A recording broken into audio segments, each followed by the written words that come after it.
ਸਤਿ ਸ਼੍ਰੀ ਅਕਾਲ ਪੰਜਾਬੀ ਰੇਡੀਓ ਅਤੇ Punjabi TV USA ਵੇਖ ਸੁਣ ਰਹੇ ਸਾਰੇ ਸਰੋਤਿਆਂ ਦਾ ਬਹੁਤ-ਬਹੁਤ ਸਵਾਗਤ ਹੈ। ਇਸ ਸਮੇਂ ਦੇ ਵਿਸ਼ੇਸ਼ ਪ੍ਰੋਗਰਾਮ ਖਬਰ ਤੇ ਨਜ਼ਰ ਦੇ ਵਿੱਚ। ਇਸ ਪ੍ਰੋਗਰਾਮ ਦੇ ਵਿੱਚ ਦੇਸ਼ ਵਿਦੇਸ਼ ਦੇ ਨਾਲ ਜੁੜੀਆਂ ਹੋਈਆਂ ਅਹਿਮ ਖਬਰਾਂ ਤੇ ਪਾਈਦਾ ਚਾਨਣਾ ਤੇ ਉਹਨਾਂ ਖਬਰਾਂ ਦਾ ਵਿਸ਼ਲੇਸ਼ਣ ਕਰਨ ਦੇ ਲਈ ਸਾਡੇ ਨਾਲ ਸਾਥ ਹੁੰਦਾ ਹੈ ਸੀਨੀਅਰ ਪੱਤਰਕਾਰ ਮਿੰਟੂ ਗੁਰੂਸਰੀਆ ਜੀ ਦਾ। ਕਰਦੇ ਹਾਂ ਉਹਨਾਂ ਦਾ ਪ੍ਰੋਗਰਾਮ ਦੇ ਵਿੱਚ ਨਿੱਘਾ ਸਵਾਗਤ। ਬਹੁਤ-ਬਹੁਤ ਸਵਾਗਤ ਹੈ ਜੀ। ਸ਼ੁਕਰੀਆ ਸਾਰਿਆਂ ਨੂੰ। ਸਤਿ ਸ੍ਰੀ ਅਕਾਲ ਜੀ। ਸਤਿ ਸ਼੍ਰੀ ਅਕਾਲ ਜੀ।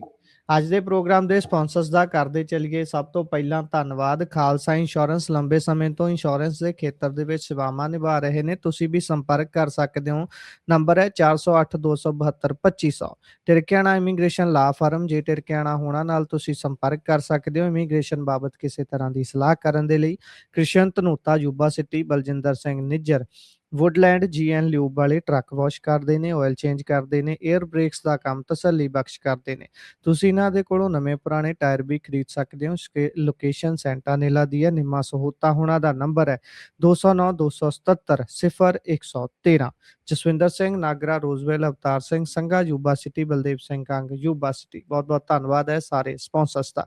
ਰੁਕ ਕਰੀਏ ਖਬਰਾਂ ਦਾ ਮਿੰਟੂ ਜੀ। ਸਭ ਤੋਂ ਪਹਿਲਾਂ ਗੱਲ ਕਰਦੇ ਹਾਂ ਸੁਖਪਾਲ ਖਹਿਰਾ ਹੋਣਾ ਦੀ। ਖਹਿਰਾ ਹੋਣੀ ਕਹਿੰਦੇ ਅੱਜ ਇੱਕ ਪੋਸਟ ਪਾਈ ਤੇ ਉਹ ਪੋਸਟ ਹਾਲਾਂਕਿ ਉਹਨਾਂ ਦੇ ਵੱਲੋਂ ਇੱਕ ਦਿੱਤੀ ਗਈ ਇੰਟਰਵਿਊ ਦਾ ਕੁਝ ਹਿੱਸਾ ਸੀ, ਉਹਨਾਂ ਨੇ ਸਾਂਝਾ ਕੀਤਾ ਤੇ ਉਹ ਵਿਵਾਦ ਦਾ ਕੇਂਦਰ ਬਣ ਗਿਆ। ਵਿਵਾਦ ਵੀ ਐਸਾ ਵੀ ਭਾਈ ਉਹਨਾਂ ਦੇ ਖਿਲਾਫ ਮਤਾ ਤੱਕ ਲਿਆ ਦਿੱਤਾ ਗਿਆ ਵਿਧਾਨ ਸਭਾ ਦੇ ਵਿੱਚ। ਐਡਾ ਕੀ ਮੈਟਰ ਹੋ ਗਿਆ ਤੇ ਨਾਲ ਦੀ ਨਾਲ ਇਹ ਜ਼ਰੂਰ ਦੱਸਿਓ, ਇਹ ਮੇਰੀ ਕਿਉਰਿਓਸਿਟੀ ਹੈ, ਨਿੱਜੀ ਤੌਰ ਤੇ ਮੈਂ ਜਾਣਨਾ ਚਾਹੁੰਦਾ ਵੀ ਕਿਸੇ ਵੀ ਵਿਅਕਤੀ ਦੇ ਵੱਲੋਂ, ਕਿਸੇ ਵੀ ਅਥਾਰਟੀ ਦੇ ਵੱਲੋਂ ਕਹਿ ਲਈਏ, ਦਿੱਤੇ ਗਏ ਬਿਆਨ ਨੂੰ ਟਿਕਾਣੇ ਜਾ ਕੇ ਲੱਗਿਆ ਕਦੋਂ ਮੰਨਿਆ ਜਾਵੇ। ਜਿਸ ਤਰੀਕੇ ਦੇ ਨਾਲ ਇਹ ਸੁਖਪਾਲ ਖਹਿਰਾ ਹੋਣਾ ਦੇ ਐਂਗਲ ਤੋਂ ਸਮਝਾਉਣਾ ਇੱਧਰੋਂ ਸਮਝਾ ਦਿਓ, ਜਾਂ ਜਿੱਦਾਂ ਵੀ ਤੁਸੀਂ ਚਾਹੋ ਵੀ ਜੇਕਰ ਕੋਈ ਵਿਅਕਤੀ ਇੱਕ ਓਪੀਨੀਅਨ ਰੱਖਦਾ, ਕੋਈ ਗੱਲ ਰੱਖਦਾ, ਉਹ ਟਿਕਾਣੇ ਤੇ ਪਹੁੰਚ ਗਈ ਹੈ ਜਿੱਥੇ ਪਹੁੰਚਾਉਣਾ ਚਾਹੁੰਦਾ ਸੀ ਉਹ ਵਿਅਕਤੀ, ਇਹਦਾ ਅੰਕਲਨ ਕਿੱਦਾਂ ਕੀਤਾ ਜਾਂਦਾ ਹੈ? ਬਿਲਕੁਲ ਦੇਖੋ, ਗੱਲ ਪਤਾ ਕੀ ਆ ਕਿ ਪਹਿਲੀ ਗੱਲ ਤੇ ਆ ਕਿ ਜੋ ਸੁਖਪਾਲ ਖਹਿਰਾ ਦੀ ਇੰਟਰਵਿਊ ਆ, ਪਹਿਲਾਂ ਤੇ ਉਹਨੂੰ ਗੌਰ ਨਾਲ ਸੁਣੋ। ਗੌਰ ਨਾਲ ਜੇ ਸੁਣੀਏ ਤੇ 15ਵੇਂ ਮਿੰਟ ਦੇ ਵਿੱਚ ਜਾ ਕੇ ਉਹ ਇੱਕ ਜਿਹੜਾ ਕੁਐਸਚਨ ਪੁੱਟ ਕਰਦਾ ਹੈ ਗਗਨ, ਉਹਦਾ ਜਵਾਬ ਦਿੰਦੇ ਨੇ ਖਹਿਰਾ ਸਾਹਿਬ ਇਹ ਕਹਿ ਕੇ ਕਿ ਇੱਕ ਯੂਟਿਊਬਰ ਨੇ ਇਹ ਗੱਲ ਲਿਖੀ ਆ, ਹਵਾਲਾ ਦੇ ਕੇ ਕਹਿੰਦੇ ਆ ਕਿ ਹਜ਼ਾਰ ਰੁਪਏ ਪਿੱਛੇ ਗਿੱਧਾ ਪਾਉਣ ਵਾਲੀਆਂ ਕਿੱਥੋਂ ਸੂਰਮੇ ਜੰਮ ਲੈਣਗੀਆਂ ਜੀ। ਅੱਛਾ, ਗੱਲ ਅਸਲ ਦੇ ਵਿੱਚ ਇਹ ਆ ਕਿ ਚਲੋ ਜਿੱਦਾਂ ਤੁਸੀਂ ਕਿਹਾ ਕਿ ਕੋਈ ਚੀਜ਼ ਹੁੰਦੀ ਹੈ ਜਿਹੜੀ ਕਲਿੱਕ ਕਰ ਜਾਂਦੀ ਹੈ, ਟਿਕਾਣੇ ਲੱਗ ਜਾਂਦੀ ਹੈ, ਦੂਜਾ ਕੋਈ ਉਹਦੀ ਚਰਚਾ ਕਰਨ ਤੋਂ ਡਰਦਾ, ਤਾਂ ਇੱਥੇ ਸੁਖਪਾਲ ਸਿੰਘ ਖਹਿਰਾ ਨੇ ਉਸ ਗੱਲ ਨੂੰ ਕੋਟ ਕੀਤਾ ਹੈ, ਨਾ ਕਿ ਮਤਲਬ ਕਿ ਆਪਦੇ ਕੋਈ ਗੱਲ ਕਹੀ ਹੈ ਕਿ ਮੈਂ ਏਦਾਂ ਕਹਿੰਦਾ, ਮੈਂ ਸੋਚਦਾ। ਦੂਜੀ ਗੱਲ,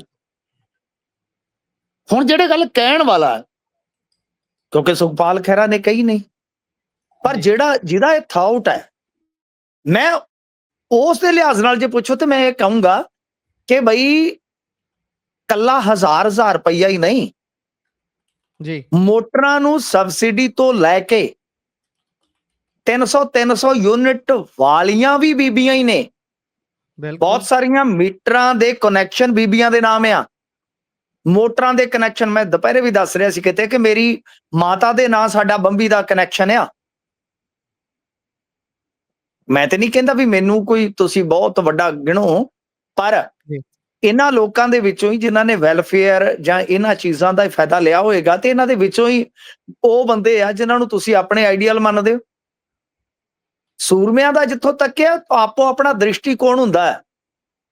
ਜੇ ਕੋਈ ਖੁਦ ਨੂੰ ਗੁਲਾਮ ਸਮਝੀ ਜਾਂਦਾ ਤੇ ਫਿਰ ਉਹਦਾ ਤਾਂ ਕੋਈ ਇਲਾਜ ਨਹੀਂ। ਪਰ ਜਿਹੜੇ ਆਪਣੇ ਆਪ ਨੂੰ ਆਜ਼ਾਦ ਰੱਖਦੇ, ਉਹ ਜੇਲ੍ਹਾਂ ਦੇ ਵਿੱਚ ਵੀ ਆਪਣੇ ਆਪ ਨੂੰ ਆਜ਼ਾਦ ਹੀ ਰੱਖਦੇ ਆ ਜੀ। ਤੇ ਤੁਹਾਡੀ ਐਸੀ ਕਿ ਤੈਸੀ ਸਰੀਰ ਕੈਦ ਕਰ ਲਓਗੇ ਤੁਸੀਂ, ਸੋਚ ਥੋੜੀ। ਤਾਂ ਜਿਹੜੇ ਕੱਲ ਇੱਥੇ RSS ਦੇ ਨਾਲ ਉੱਥੇ ਅੜਦੇ ਪਏ ਸੀ PU ਦੇ ਵਿੱਚ, ਉਹ ਵੀ ਇਹਨਾਂ ਦੇ ਬੱਚੇ ਆ, ਆਮ ਘਰਾਂ ਦੇ ਬੱਚੇ ਆ। ਤਾਂ ਮਤਲਬ ਕਿ ਉਸ ਥਾਊਟ ਦੀ ਮੈਂ ਗੱਲ ਕਰਦਾ, ਜਿਹੜਾ ਉਹ ਥਾਊਟ ਹੈ, ਤਾਂ ਉਹ ਵੈਲਫੇਅਰ ਤੇ ਤੁਸੀਂ ਜਿਹੜਾ ਹੈ ਉਹ ਸਬਸਿਡੀ ਤੇ ਵੀ ਲੈਂਦੇ ਹੋ, ਜਿਹੜੀ ਖਾਦ ਪਾਉਂਦੇ ਹੋ ਤੁਸੀਂ, ਫਿਰ ਉਹ ਵੀ ਛਡਵਾ ਦਿਓ। ਜੇ ਗੱਲ ਇੱਥੇ ਆਉਂਦੀ ਆ ਤਾਂ ਫਿਰ ਤਾਂ ਬੜੇ ਵੱਡੇ ਸਵਾਲ ਪੈਦਾ ਹੋਣਗੇ ਕਿ ਮਤਲਬ ਕਿ LPG ਸਿਲੰਡਰ ਵੀ ਘਰ ਘਰ ਆਉਂਦਾ ਹੈ, 22 ਜੀ ਰੁਪਏ ਮੇਰੇ ਖਿਆਲ ਦੇ ਨਾਲ ਉਹਦੀ ਵੀ ਮਿਲਦੀ ਸਬਸਿਡੀ ਆਪਾਂ ਨੂੰ। ਤਾਂ ਫਿਰ ਹਜ਼ਾਰ ਰੁਪਏ ਦੇਖੋ, ਗੱਲ ਤੇ ਇਹ ਆ ਕਿ ਜਿਹੜੇ ਆਪੋਜੀਸ਼ਨ ਵਾਲੇ ਆ, ਦੀਨਮਾਨ ਇਹਨਾਂ ਦਾ ਵੀ ਹੈ ਨਹੀਂ ਜੇ ਕੋਈ। ਬਿਲਕੁਲ ਅੱਜ ਮੈਂ ਕਿਸੇ ਆਪਣੇ ਆਈਐਸ ਅਫਸਰ ਦੋਸਤ ਦੇ ਨਾਲ ਬੈਠਾ ਸਾਂ, ਤਾਂ ਮੈਂ ਉੱਥੇ ਕਿਹਾ ਯਾਰ ਮੈਨੂੰ ਸਮਝ ਨਹੀਂ ਆਉਂਦੀ, ਇਸੇ ਕੰਟਰੋਵਰਸੀ ਤੇ ਉੱਥੇ ਚਰਚਾ ਚੱਲ ਰਹੀ ਸੀ। ਜੀ ਤਾਂ ਗੱਲ ਇਹ ਹੈ ਕਿ ਮੈਂ ਕਿਹਾ ਕਿ ਜੇ ਤੁਸੀਂ ਇਹ ਸਮਝਦੇ ਹੋ ਕਿ ਪੰਜਾਬ ਦੀ ਸਥਿਤੀ ਆਰਥਿਕ ਤੌਰ ਤੇ ਵਰਸਟ ਹੈ, ਜੀ ਤੇ ਤੁਹਾਡੇ ਚੋਂ ਕਿਹੜਾ ਜਿਹੜਾ ਕਹੇਗਾ, ਆਪੋਜੀਸ਼ਨ ਦੇ ਲੀਡਰਾਂ ਨੂੰ ਸਵਾਲ ਆ ਕਿ ਜਿਹੜਾ ਕਹੇਗਾ ਕਿ ਮੈਂ ਬੰਦ ਕਰ ਦੂੰਗਾ। ਜਿਹੜਾ ਇਹ ਕਹੇ, ਦੇਖੋ ਸੁਖਪਾਲ ਖਹਿਰਾ ਨੇ ਕੀ ਕਿਹਾ ਕੀ ਨਹੀਂ ਕਿਹਾ, ਉਹ ਆਪੇ ਆਪਦੀ ਸਫਾਈ ਦੇ ਰਹੇ ਆ, ਸਫਾਈ ਆਪਦੀ ਦੇਣਗੇ।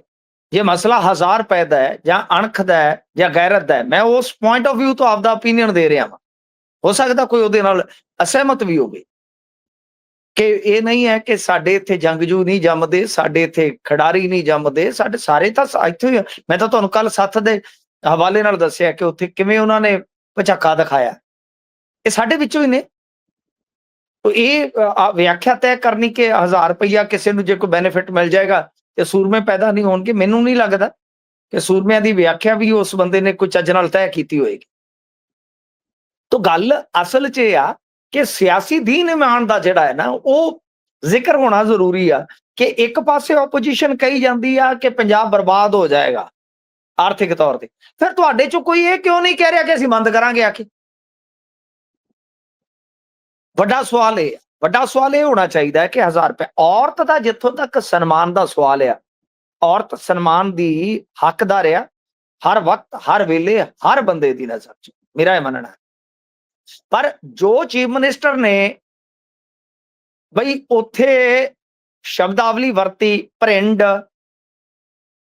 ਸਾਡੀ ਭਾਬੀ, ਇੱਕ ਕਿਸੇ ਕੁੜੀ ਨੂੰ ਜਿਹੜੀ ਕਿ ਕਰੈਕਟਰ ਦੀ ਸਹੀ ਆ, ਸੁੱਚੀ ਆ, ਉਹਨੂੰ ਝੂਠ ਬੋਲ ਕੇ ਲੋਕਾਂ ਦੀਆਂ ਨਜ਼ਰਾਂ 'ਚ ਗਰਿਆ ਦੇਣਾ ਕਿ ਮੇਰੇ ਨਾਲ ਫਸੀ ਆ, ਉਦੋਂ ਇਹ ਤਾਂ ਸ਼ਬਦਾਂ ਦਾ ਹੁਣ ਹੇਰ-ਫੇਰ ਕਰਨਗੇ, ਮੈਂ ਨਹੀਂ ਕਰਾਂਗਾ। ਉਦੋਂ ਮਾਨ ਸਾਹਿਬ ਵਰਗੇ ਫੁਕਰੇ ਇਹ ਗੱਲ ਕਹਿੰਦੇ ਆ ਕਿ ਫਲਾਣੀ ਮੇਰੇ ਨਾਲ ਫਸੀ ਆ। ਮਾਫ ਕਰਨਾ, ਠੀਕ ਹੈ ਨਾ, ਕਿ ਤੁਸੀਂ ਇਸ ਤਰ੍ਹਾਂ ਦੀਆਂ ਗੱਲਾਂ ਜੇ ਕਰੋ ਕਿ ਭਾਈ ਕਿ ਉਹ ਤੁਹਾਡੀ ਭਾਬੀ ਆ, ਅੱਜ ਭਰਿੰਡ ਬਣੀ ਆ, ਪਾਕਿਸਤਾਨ ਦਾ ਝੰਡਾ, ਪਤਾ ਨਹੀਂ ਕਿਆ ਕੁਛ, ਕਿ ਕੀ ਉਹ ਸਨਮਾਨ ਹੈ ਔਰਤ ਦਾ? ਅੱਜ ਜੇ ਉਹ ਔਰਤ 50 ਸਾਲ ਦੀ ਉਮਰ ਦੇ ਕਰੀਬ ਹੋ ਕੇ, ਕਿਉਂਕਿ ਮਾਨ ਸਾਹਿਬ ਦੀ ਉਮਰ 50 ਸਾਲ ਹੈ, ਕਰੀਬ ਹੋ ਕੇ ਜਦੋਂ ਇਹਨਾਂ ਦੀ ਇਹ ਇਸ਼ਕ ਮਿਜ਼ਾਜੀ ਦੀ ਇਹ ਕਹਾਣੀ ਜੇ ਉਹ ਅਸਲ ਦੇ ਵਿੱਚ ਹੈ ਸੁਣਦੀ ਹੋਏਗੀ, ਤਾਂ ਕੀ ਉਹ ਰੈਗਰੈਟ ਫੀਲ ਨਹੀਂ ਕਰ ਰਹੀ ਹੋਏਗੀ ਇਸ ਘਟਨਾ ਨੂੰ ਲੈ ਕੇ? ਕੀ ਉਹ ਅੰਦਰੇ ਅੰਦਰ ਆਵਾਜ਼ਾਰ ਨਹੀਂ ਹੋ ਰਹੀ ਹੋਏਗੀ? ਇਹ ਕਿਹੜਾ ਸਨਮਾਨ ਹੈ ਫਿਰ? ਇਹ ਕਿਹੜਾ ਸਨਮਾਨ ਹੈ ਭਾਈ? ਤਾਂ ਇਹ ਆਮ ਆਦਮੀ ਪਾਰਟੀ ਵਾਲੇ ਵੀ ਦੇਖ ਲੈਣ ਕਿ ਔਰਤ ਤਾਂ ਔਰਤ ਹੈ ਨਾ, ਔਰਤ ਦਾ ਸਨਮਾਨ। ਤੁਹਾਡੇ ਚੋਂ ਕਿਸੇ ਇੱਕ ਨੇ ਵੀ ਕਿਹਾ ਕਿ ਮੁੱਖ ਮੰਤਰੀ ਸਾਹਿਬ ਤੁਹਾਡੀ ਉਮਰ, ਤੁਹਾਡਾ ਅਹੁਦਾ ਇਹੋ ਜਿਹੇ ਕਿੱਸੇ ਬਿਆਨ ਕਰਨ ਦੀ ਇਜਾਜ਼ਤ ਨਹੀਂ ਦਿੰਦਾ? ਤਾਂ ਗੱਲ ਉੱਥੇ ਵੀ ਇੱਕ ਔਰਤ ਦੀ ਹੋ ਰਹੀ ਹੈ, ਉੱਥੇ ਵੀ ਇੱਕ ਔਰਤ ਦਾ ਸਵੈਮਾਨ, ਉਹਦੀ ਇੱਜ਼ਤ ਸ਼ਰੇ ਪੰਡਾਲ ਦੇ ਵਿੱਚ ਕਹਿ ਲੋ ਕਿ ਉਹਨੂੰ ਦੱਸਿਆ ਜਾ ਰਿਹਾ ਏਦਾਂ ਉਹਦਾ। ਤਾਂ ਪੈਮਾਨੇ ਕਈ ਕਿਸਮ ਦੇ ਜਿਹੜੇ ਆ ਉਲਟੇ ਟੇਢੇ ਆ। ਸੁਖਪਾਲ ਖਹਿਰਾ ਨੇ ਸਾਫ਼ ਕੀਤਾ ਹੈ ਕਿ ਮੈਂ ਇਹ ਗੱਲ ਆਪਦੇ ਕੋਲੋਂ ਨਹੀਂ ਕਹੀ, ਪਰ ਇਹਨਾਂ ਨੇ ਕਿਉਂਕਿ ਕੈਪਸ਼ਨ 'ਚ ਲਿਖ ਦਿੱਤਾ, ਇਹਨਾਂ ਨੇ ਜਿਹੜੀ ਆਪਦੀ ਇੰਟਰਵਿਊ ਰੀਪੋਸਟ ਕੀਤੀ ਹੈ ਸ਼ਾਇਦ, ਉਹਦੇ ਕੈਪਸ਼ਨ 'ਚ ਇਹ ਲਿਖ ਦਿੱਤਾ, ਤਾਂ ਹੁਣ ਕੀ ਹੋ ਗਿਆ ਕਿ ਸਾਰਾ ਇਕੋ ਸਿਸਟਮ ਜਿਹੜਾ ਇਹਨਾਂ ਦਾ ਉਹ ਮਗਰ ਪੈ ਗਿਆ ਖਹਿਰੇ ਦੇ। ਤੇ ਜਿਹੜੀ ਸਾਡੀ ਉਹ ਭੈਣ ਆ ਰਾਜ ਲਾਲੀ ਗਿੱਲ, ਮਹਿਲਾ ਕਮਿਸ਼ਨ ਦੀ ਚੇਅਰਪਰਸਨ, ਉਹਨਾਂ ਨੇ ਵੀ ਤਲਬ ਕਰ ਲਿਆ, ਨਾਲ ਦੀ ਨਾਲ ਜਵਾਬ ਤਲਬੀ ਹੋ ਗਈ। ਤਾਂ ਗੱਲ ਇਹੋ ਆ ਕਿ ਸੁਖਪਾਲ ਸਿੰਘ ਖਹਿਰਾ ਨੇ ਜੋ ਕਿਹਾ ਉਹਦੇ ਤੇ ਨਿੰਦਾ ਪ੍ਰਸਤਾਵ ਵੀ ਆ ਗਿਆ, ਇੱਥੋਂ ਤੱਕ ਕਿ ਉੱਥੇ ਵਿਰੋਧੀ ਧਿਰ ਦੇ ਆਗੂ ਆ ਜਿਹੜੇ ਪ੍ਰਤਾਪ ਸਿੰਘ ਬਾਜਵਾ, ਉਹਨਾਂ ਨੇ ਮਾਫੀ ਵੀ ਮੰਗ ਲਈ ਸੀ ਮੇਰੇ ਖਿਆਲ ਦੇ ਨਾਲ। ਜੇ ਸੁਖਪਾਲ ਖਹਿਰਾ ਨੇ ਮੰਨ ਲਓ ਹੁਣ ਤੱਕ, ਵੈਸੇ ਤੇ ਸੁਖਪਾਲ ਖਹਿਰਾ ਨੇ ਕਿਹਾ ਕਿ ਮੈਂ ਕੱਲ ਹਾਊਸ ਦੇ ਵਿੱਚ ਜਾਵਾਂਗਾ, ਮੈਂ ਆਪੇ ਆਪਦੀ ਗੱਲ ਰੱਖੂੰਗਾ, ਇਹ ਤਾਂ ਗੱਲ ਨਿਪਟ ਜਾਂਦੀ ਹੈ। ਪਰ ਜਦੋਂ ਆਪੋਜੀਸ਼ਨ ਦੇ ਲੀਡਰ ਨੇ ਇਹਦੇ ਤੇ ਖੇਦ ਵਿਅਕਤ ਕਰ ਦਿੱਤਾ, ਰੋਸ ਪ੍ਰਗਟਾ ਦਿੱਤਾ, ਜਾਂ ਮਾਫੀ ਮੰਗ ਲਈ ਤਾਂ ਫਿਰ ਹੋਰ ਮੈਨੂੰ ਦੱਸੋ ਕੀ ਉਹ ਵਾਲ ਦੀ ਖੱਲ ਲਾਉਣ ਵਾਲੀ ਗੱਲ ਹੋ ਜਾਂਦੀ ਹੈ।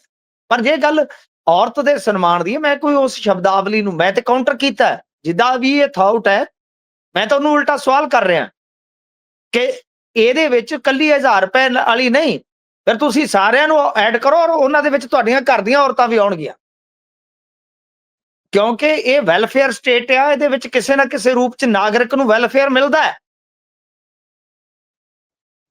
ਇਹ ਕਿਸੇ ਨਾ ਕਿਸੇ ਰੂਪ ਚ ਤੁਹਾਨੂੰ ਮਿਲੇਗਾ ਵੈਲਫੇਅਰ। ਤਾਂ ਮੈਂ ਤਾਂ ਉੱਥੋਂ ਲੈ ਕੇ ਕਾਊਂਟਰ ਕਰਦਾ ਹਾਂ ਕਿ ਤੁਸੀਂ ਇਹ ਵੇਖ ਲਓ ਕਿ ਸਾਰਿਆਂ ਦੇ ਵਿੱਚ ਕਿਤੇ ਨਾ ਕਿਤੇ ਰਾਜਨੀਤਿਕ, ਕਿਤੇ ਨਾ ਕਿਤੇ ਸਿਆਸੀ ਦਵੈਸ਼ ਦੀ ਬੋ ਆਉਂਦੀ ਆ ਕਿ ਇਹਨਾਂ ਨੇ ਮਾਮਲੇ ਨੂੰ ਟੇਢਾ ਮੇਢਾ ਕਰਨਾ ਹੁੰਦਾ। ਪਰ ਜਿਹੜੀ ਵੀ ਉਹ ਸ਼ਬਦਾਵਲੀ ਵਰਤੀ ਗਈ ਆ, ਉਹਦੀ ਪਹਿਲਾਂ ਹੀ ਰੀਲ ਮੈਂ ਸੁਣੀ ਸੀਗੀ। ਅੱਜ ਕੱਲ ਤੁਹਾਨੂੰ ਪਤਾ ਨਾ, ਰੀਲ ਪਾ ਕੇ ਤੇ ਉਹ ਅੱਗੇ ਕੈਪਸ਼ਨ ਜੀ ਲਿਖ ਦਿੰਦੇ ਨੇ ਪੱਟੀ ਜੀ ਲਾ ਕੇ। ਉਹ ਮੈਂ ਅੱਗੇ ਇੱਕ ਥਾਂ ਤੇ ਵੇਖੀ ਆ ਇਹਨਾਂ ਦੀ ਇੰਟਰਵਿਊ ਤੋਂ ਪਹਿਲਾਂ। ਸੋ ਜੋ ਵੀ ਆ, ਹੁਣ ਮਾਮਲਾ ਕਾਫੀ ਕੰਟਰੋਵਰਸ਼ਲ ਹੋ ਗਿਆ। ਕੱਲ ਨੂੰ ਸੁਖਪਾਲ ਖਹਿਰਾ ਕੀ ਜਵਾਬ ਦਿੰਦੇ ਆ ਕੀ ਨਹੀਂ, ਇੰਤਜ਼ਾਰ ਰਹੇਗਾ। ਪਰ ਦਿਨ ਪਰ ਹਾਊਸ ਦੀ ਕਾਰਵਾਈ ਦੇ ਵਿੱਚ ਇਹੀ ਮੁੱਦਾ ਛਾ ਗਿਆ, ਯਾਨੀ ਜਿਹੜੇ ਦੂਜੇ ਮੁੱਦੇ ਸੀਗੇ, ਕੋਈ ਪੜ੍ਹਾਈ ਲਿਖਾਈ ਦਾ, ਅੱਛਾ ਯੂਨੀਵਰਸਿਟੀਆਂ ਨੂੰ ਬਜਟ ਕਿੰਨਾ ਦਿੱਤਾ ਕਿਸੇ ਨੂੰ ਕੋਈ ਪਤਾ ਨਹੀਂ ਹੈ, ਖੋਜ ਵਾਸਤੇ ਕਿੰਨਾ ਰੱਖਿਆ ਕੋਈ ਪਤਾ ਨਹੀਂ ਹੈ, ਲੇਬਰ ਨੂੰ ਕਿੰਨਾ, ਲੇਬਰ ਵਾਸਤੇ ਸਿਰਫ 21 ਕਰੋੜ ਰੁਪਇਆ ਰੱਖਿਆ ਬਜਟ ਦੇ ਵਿੱਚ। ਤਾਂ ਮਤਲਬ ਕਿ ਇਹੋ ਜਿਹੇ ਮੁੱਦਿਆਂ ਨੂੰ ਛੋਣ ਦੀ ਥਾਂ ਤੇ ਜੋ ਸਾਡਾ ਰਾਜਨੀਤਿਕ ਦਵੈਸ਼ ਹੈ ਉਹ ਇਸ ਕਦਰ ਆ ਕਿ ਅਹਿਮ ਮੁੱਦੇ ਕਈ ਵਾਰ ਜਿਹੜੇ ਆ ਉਹ ਅੱਖੋਂ ਪਰੋਖੇ ਹੋ ਜਾਂਦੇ ਨੇ। ਅੱਜ ਮੁੱਖ ਮੰਤਰੀ ਸਾਹਿਬ ਖਾਸ ਤੌਰ ਤੇ ਇਧਰ ਸਾਡੇ ਹਲਕੇ 'ਚ ਸੀ, ਆਦਮਪੁਰ ਹਲਕੇ 'ਚ, ਖਾਸ ਤੌਰ ਤੇ ਆਦਮਪੁਰ 'ਚ ਹੀ ਆਏ ਹੋਏ ਸੀ। ਮੈਂ ਖਾਸਾ ਭੁਗਤ ਭੋਗੀ ਰਿਹਾ, ਅੱਧਾ ਪੌਣਾ ਘੰਟਾ ਜਾਮ 'ਚ ਫਸਣ ਤੋਂ ਬਾਅਦ ਨਿਕਲਣ ਦਾ ਮੌਕਾ ਉੱਥੋਂ ਮਿਲਿਆ। ਆਮ ਲੋਕਾਂ ਨਾਲ ਮਿਲਣੀ ਸੀ, ਚਲੋ ਇੰਨਾ ਆਮ ਲੋਕਾਂ ਨਾਲ ਹੋਣਾ ਬਣਦਾ ਵੀ ਆ, ਉਹਨਾਂ ਨੂੰ ਵੀ ਤਾਂ ਪਤਾ ਲੱਗੇ ਵੀ ਕੀ ਚੱਲਦਾ ਹੈ। ਤੇ ਆਏ ਸੀ, ਕਹਿੰਦੇ ਭਾਈ ਖਜ਼ਾਨਾ ਨਹੀਂ ਕਦੀ ਖਾਲੀ ਹੁੰਦਾ, ਵਿਰੋਧੀਆਂ ਦੀ ਨੀਤ ਖਾਲੀ ਸੀ ਤਾਂ ਨਹੀਂ ਕੁਝ ਕੀਤਾ, ਅਸੀਂ ਤਾਂ ਨੇਰੀਆਂ ਲਿਆਂਦੀਆਂ ਪਈਆਂ ਨੇ। ਹਾਂ, ਨੇਰੀਆਂ ਲਿਆ ਦੂੰ ਬਿੱਲੋ ਨੇਰੀਆਂ, ਉਹ ਗਾਣਾ ਵੀ ਹੈਗਾ ਨਾ, ਉਹ ਵੀ ਦੁਆਬੇ ਵਾਲੇ ਨੇ। ਹਾਂਜੀ ਹਾਂਜੀ ਹਾਂਜੀ ਹਾਂਜੀ। ਗੱਲ ਇਹ ਆ ਕਿ ਬਈ ਅੱਛਾ ਜੇ ਆਪਾਂ ਵੇਖੀਏ ਗੁਰਪ੍ਰੀਤ, ਜਾਮ ਵੀ ਦੋ ਕਿਸਮ ਦੇ ਹੁੰਦੇ ਆ, ਛਲਕਾਏ ਜਾਮ ਤੇ ਇੱਕ ਲਾਏ ਜਾਮ। ਇੱਕ ਛਲਕਾਉਣ ਵਾਲੇ ਜਾਮ ਹੁੰਦੇ ਆ, ਇੱਕ ਲਟਕਾਉਣ ਵਾਲੇ ਜਾਮ ਹੁੰਦੇ ਆ ਜਿਹਦੇ ਚ ਆਪਾਂ ਲਟਕ ਜਾਂਦੇ ਆ। ਹੁਣ ਜਾਮ ਵੀ ਦੋ ਪ੍ਰਕਾਰ ਦੇ ਹੋ ਗਏ।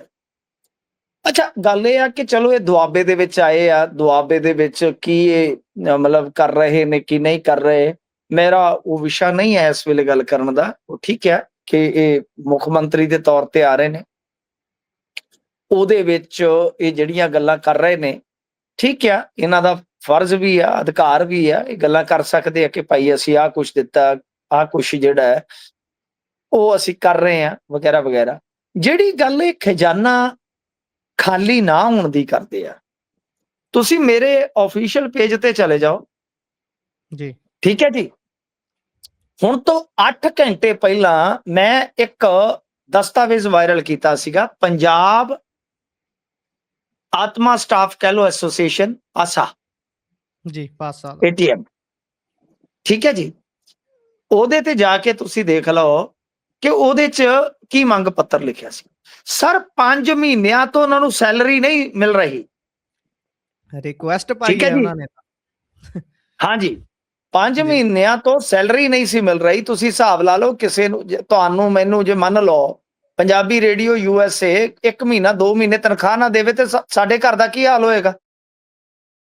ਲੈਟਸ ਸਪੋਜ਼ ਸਾਡਾ ਅਦਾਰਾ ਕਿਸੇ ਵੀ EMPLOYE ਨੂੰ, ਸਾਡਾ ਤਾਂ ਚਲੋ ਅਦਾਰਾ ਬਈ ਆਪਾਂ ਤਾਂ ਕਰਮਾਂ ਵਾਲੇ ਆ, ਸਾਨੂੰ ਕਦੇ ਕੋਈ ਖੱਜਲ ਖੁਆਰੀ ਨਹੀਂ ਆਉਂਦੀ। ਮੈਂ ਇੱਕ ਮਿਸਾਲ ਦੇ ਰਿਹਾ ਕਿ ਜੇ ਤੁਸੀਂ ਡਿਪੈਂਡ ਹੋ ਕਿਸੇ ਅਦਾਰੇ ਤੇ, ਕਿਸੇ ਮਹਿਕਮੇ ਤੇ, ਤੁਹਾਨੂੰ 5 ਮਹੀਨੇ ਉਹ ਕੋਈ ਪੰਜੀ ਨਾ ਦੇਵੇ ਤਾਂ ਤੁਸੀਂ ਸਰਵਾਈਵ ਕਿੱਦਾਂ ਕਰੋਗੇ ਗੁਰਪ੍ਰੀਤ? ਇੱਕ ਬੜਾ ਵੱਡਾ ਸੋਚਣ ਦਾ ਵਿਸ਼ਾ ਹੈ, ਬੜਾ ਗੰਭੀਰਤਾ ਨਾਲ ਸੋਚਣ ਦਾ ਵਿਸ਼ਾ। ਹੁਣ ਮੇਰੀ ਗੱਲ ਸੁਣੋ, ਜਦੋਂ ਇਹ ਪੋਸਟ ਮੈਂ ਪਾਈ ਤਾਂ ਉਸ ਵੇਲੇ ਮੈਨੂੰ ਇਹ ਪਤਾ ਲੱਗਿਆ ਕਿ 60% ਕੇਂਦਰ ਦਿੰਦਾ ਇਹਦਾ, ਤੇ 60% ਕੇਂਦਰ ਦਿੰਦਾ ਤੇ 40% ਇਹ ਆਪ ਨਹੀਂ ਪਾ ਰਹੇ, ਜਿਹਦੇ ਕਰਕੇ ਸੈਲਰੀਆਂ ਨਹੀਂ ਮਿਲ ਰਹੀਆਂ।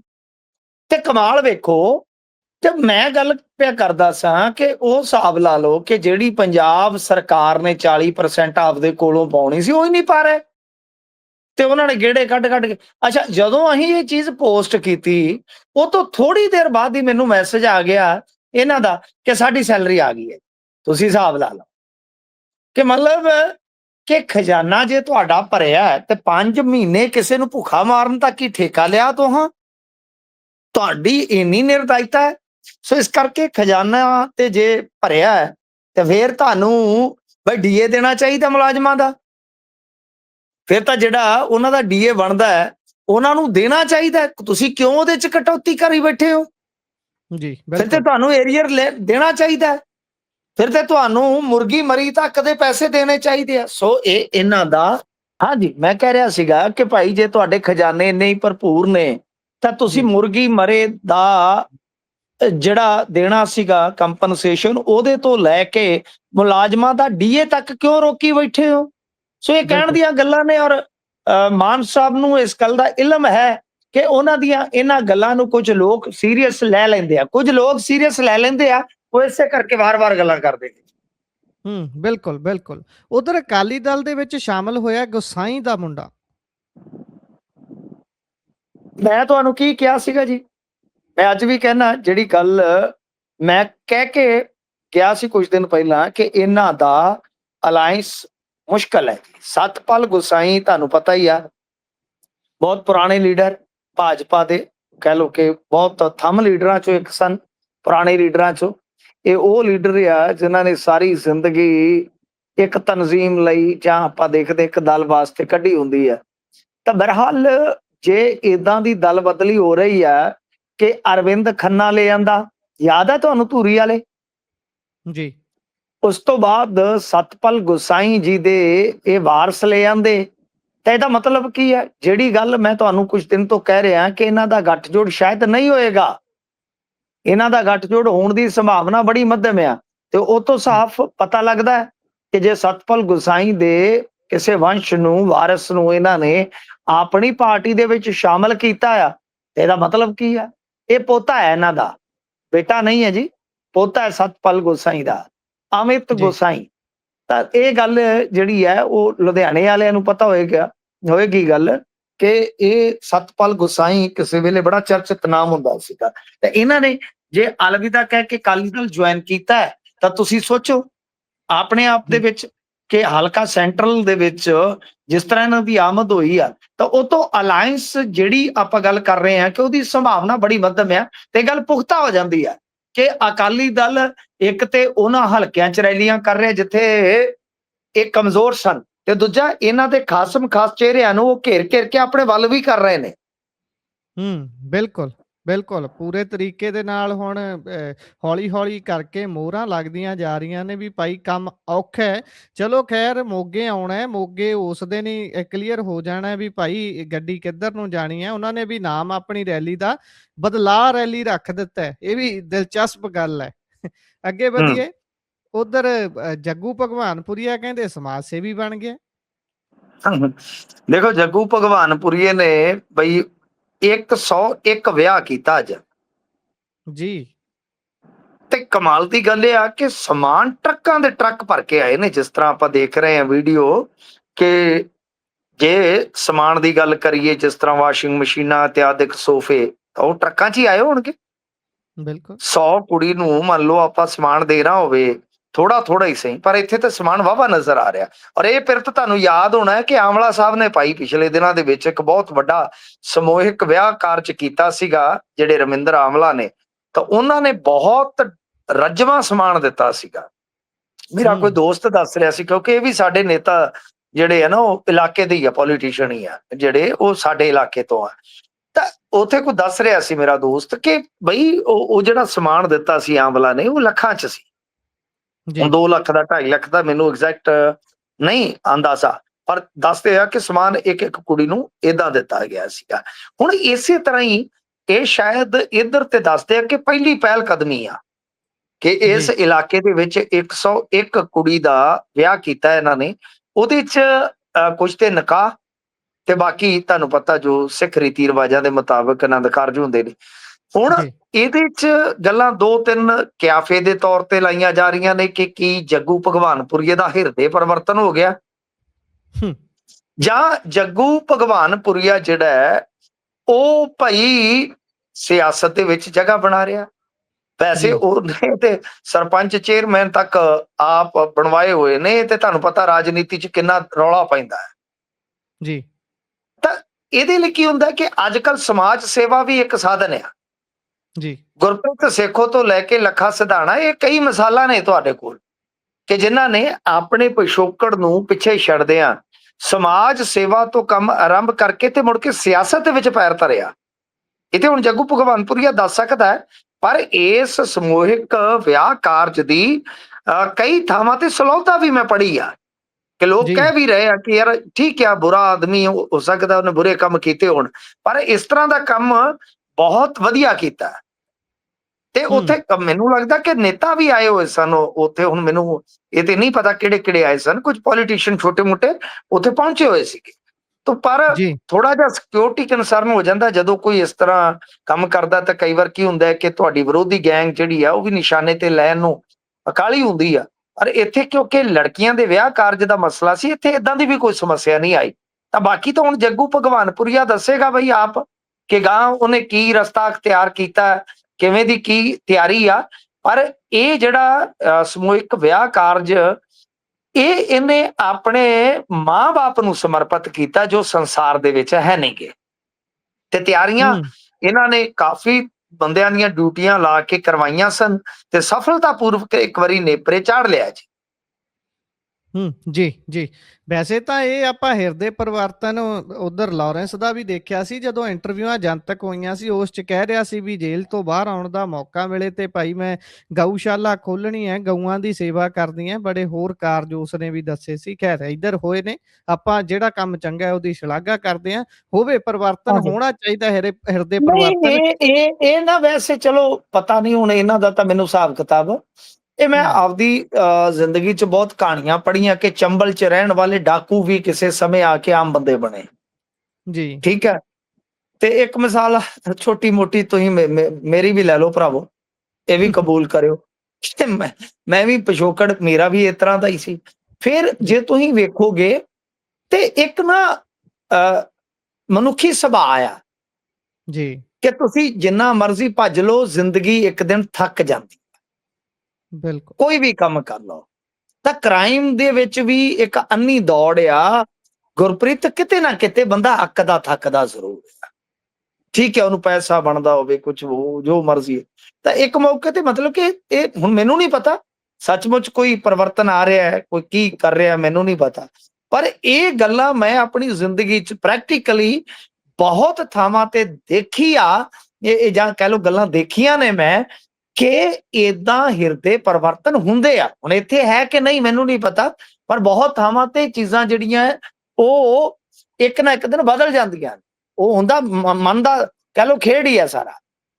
ਬਿਲਕੁਲ ਬਿਲਕੁਲ ਹਿਰਦੇ ਪਰਿਵਰਤਨ ਹੋਣਾ ਚਾਹੀਦਾ। ਮਨ ਦਾ ਸਾਰਾ ਖੇਡ ਹੈ। ਵੈਸੇ ਵੀ ਸਰਕਾਰਾਂ ਹੋਣ ਜਾਂ ਆਮ ਲੋਕ, ਸਾਰਿਆਂ ਨੂੰ ਜੇਕਰ ਕੋਈ ਮਾੜੀ ਲੀਹ ਤੋਂ ਉਤਰ ਕੇ ਚੰਗੇ ਪਾਸੇ ਆਉਣਾ ਚਾਹੀਦਾ ਹੈ, ਉਹ ਚਾਹੁੰਦਾ ਹੈ, ਤਾਂ ਉਸ ਦਾ ਸਮਰਥਨ ਜ਼ਰੂਰ ਕਰੋ, ਉਸ ਨੂੰ ਸਪੋਰਟ ਜ਼ਰੂਰ ਕਰੋ ਵੀ ਭਾਈ ਠੀਕ ਹੈ, ਤੂੰ ਚੰਗੇ ਪਾਸੇ ਲੱਗ, ਤੇਰਾ ਸਾਥ ਅਸੀਂ ਦਿੰਨੇ ਆ।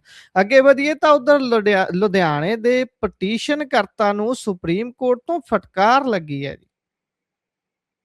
ਹਾਂਜੀ, ਦੇਖੋ ਲੁਧਿਆਣੇ ਦਾ ਜਿਹੜਾ ਇਹ ਪਟੀਸ਼ਨ ਕਰਤਾ ਹੈ ਉਸ ਨੂੰ ਤੇ ਕੋਰਟ ਨੇ ਕਾਫੀ ਝਾੜ ਲਾਈ ਹੈ ਜੀ, ਕਾਫੀ ਫਟਕਾਰ ਲਾਈ ਹੈ।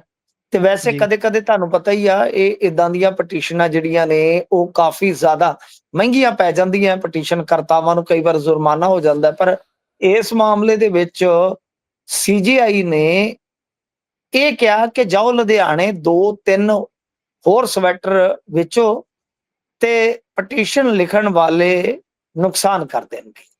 ਇਹ ਕਾਫੀ ਜੀ ਮਹੱਤਵਪੂਰਨ ਹੈ।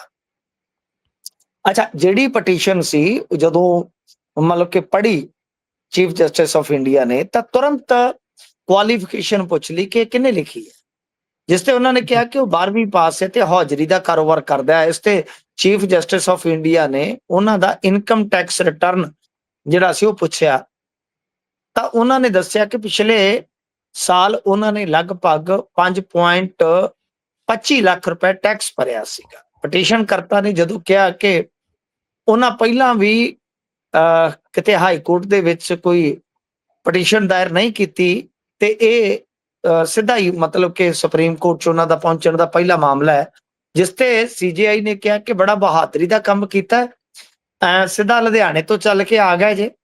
ਤੇ ਗੱਲ ਇਹ ਆ ਕਿ ਜਿਹੜੀ ਪਟੀਸ਼ਨ ਆ ਉਹਦੇ ਮਸੌਦੇ ਤੇ ਕਹਿੰਦੇ ਸ਼ੱਕ ਤੇ ਪ੍ਰੀਖਿਆ ਦੀ ਚੁਣੌਤੀ ਆ।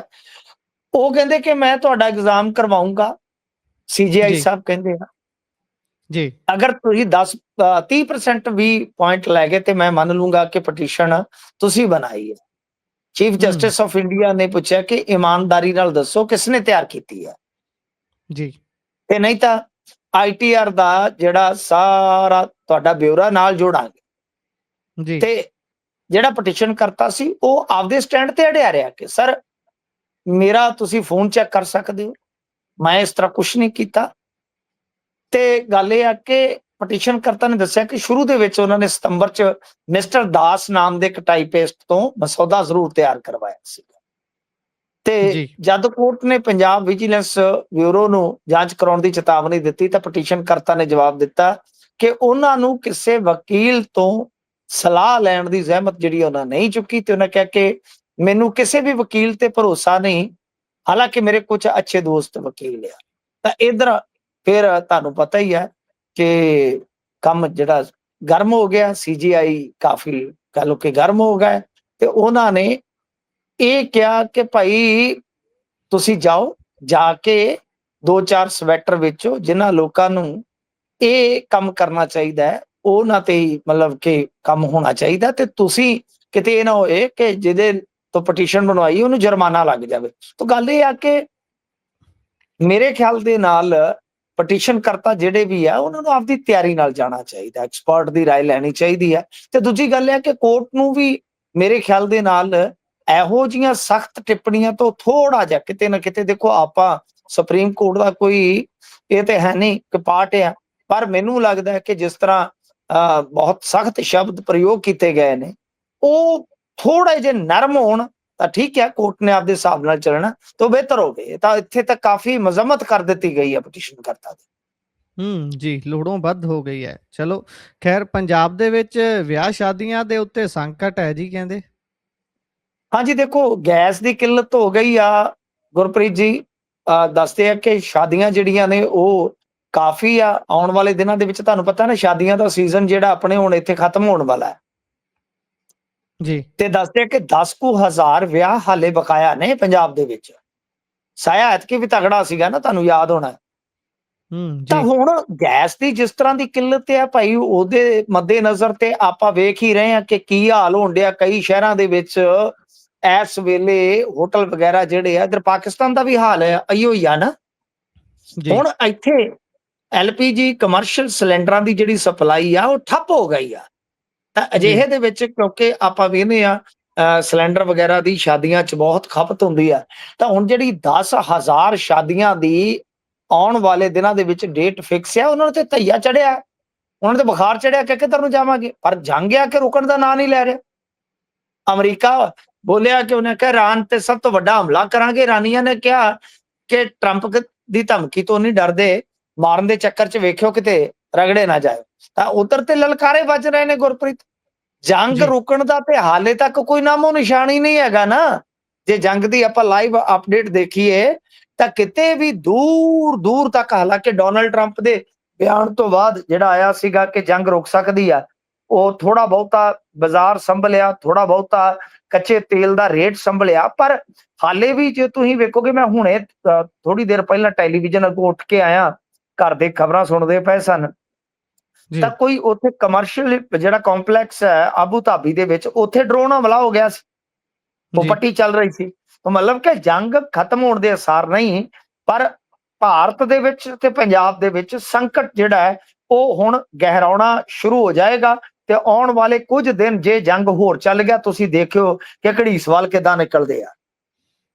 ਜੀ ਸਥਿਤੀ ਗੰਭੀਰ ਹੋ ਸਕਦੀ ਹੈ। ਖੈਰ, ਇਸੇ ਦੇ ਨਾਲ ਪ੍ਰੋਗਰਾਮ ਦਾ ਸਮਾਂ ਇੱਥੇ ਸਮਾਪਤ ਹੁੰਦਾ ਹੈ। ਤੁਸੀਂ ਜੁੜੇ ਜਾਣਕਾਰੀਆਂ ਸਾਂਝੀਆਂ ਕੀਤੀਆਂ, ਬਹੁਤ ਬਹੁਤ ਧੰਨਵਾਦ ਜੀ।